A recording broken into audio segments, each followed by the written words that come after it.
చిన్న మధ్యతరహా ఉపగ్రహాల ప్రయోగంలో ఇస్రో కింగ్ అయిపోయింది. కాని మన అవసరాలు పెరుగుతున్నాయి.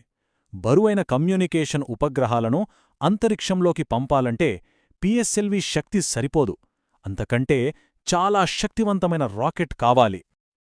ఆ అవసరం నుండే పుట్టింది GSLV, geosynchronous satellite launch vehicle.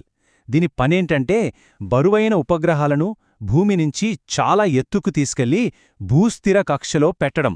అంటే ఆ శాటిలైట్ ఎప్పుడూ ఇండియా పైనే స్థిరంగా ఉంటుంది. మన టీవీ ప్రసారాలు, మొబైల్ కమ్యూనికేషన్స్, ఇంటర్నెట్ ఇవన్నీ ఇలాంటి శాటిలైట్ల వల్లే సాధ్యం. కాని జిఎస్ఎల్విని తయారు చేయడంలో ఒక పెద్ద టెక్నికల్ ఛాలెంజ్ ఉంది. అదే క్రయోజెనిక్ ఇంజిన్. ఇది మామూలు టెక్నాలజీ కాదు.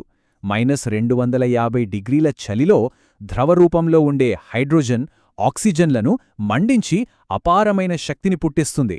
ఈ టెక్నాలజీ ప్రపంచంలో కొద్ది దేశాల దగ్గరే ఉంది. వాళ్ళెవ్వరూ దాన్ని మనకివ్వడానికి సిద్ధంగా లేరు. ఈ సవాల్ను ఇస్రో చాలా తెలివిగా ఎదుర్కొంది. ఒకవైపు కొన్ని ఇంజిన్లను రష్యా నుండి కొనుగోలు చేసి ప్రయోగాలు ఆపలేదు. మరోవైపు ఎంతో పట్టుదలతో సొంత ఇంజిన్ను తయారు చేయడం మొదలుపెట్టింది. దశాబ్దాల కఠోర శ్రమ తర్వాత 2014లో పూర్తిగా మేడ్ ఇన్ ఇండియా క్రయోజెనిక్ ఇంజిన్తో జిఎస్ఎల్వి విజయవంతంగా నింగిలోకి ఎగిరింది. ఇది ఆత్మనిర్భరత ప్రయాణంలో మరో చారిత్రాత్మక విజయం. ఇస్రో రాకెట్ల ప్రగతిని మనం ఒక నిచ్చెనలా చూడొచ్చు. పిఎస్ఎల్వి అనేది నమ్మకమైన మొదటి మెట్టు, జిఎస్ఎల్వి బరువైన వాటిని మోసే బలమైన రెండవ మెట్టు. ఇక భవిష్యత్తు LVM-3. దీన్ని బాహుబలి రాకెట్ అని కూడా అంటారు. ఇది ఉపగ్రహాలనే కాదు, మన వ్యోమగాములను అంతరిక్షంలోకి తీసుకెళ్లగల సత్తా ఉన్న వాహనం. సో ఇన్ని విజయాలు సాధించిన తర్వాత ప్రస్తుతం ఇస్రో దగ్గర ఏమేం రాకెట్లున్నాయి, వాటి సామర్థ్యమేంటి, భవిష్యత్తు ప్రణాళికలు ఎలా ఉన్నాయో ఒకసారి చూద్దాం. ఇది నేటి ఇస్రో యొక్క రాకెట్ ఫ్యామిలీ. చిన్న శాటిలైట్లను త్వరగా తక్కువ ఖర్చుతో పంపాలా? SSLV ఉంది. నమ్మకం కావాలా?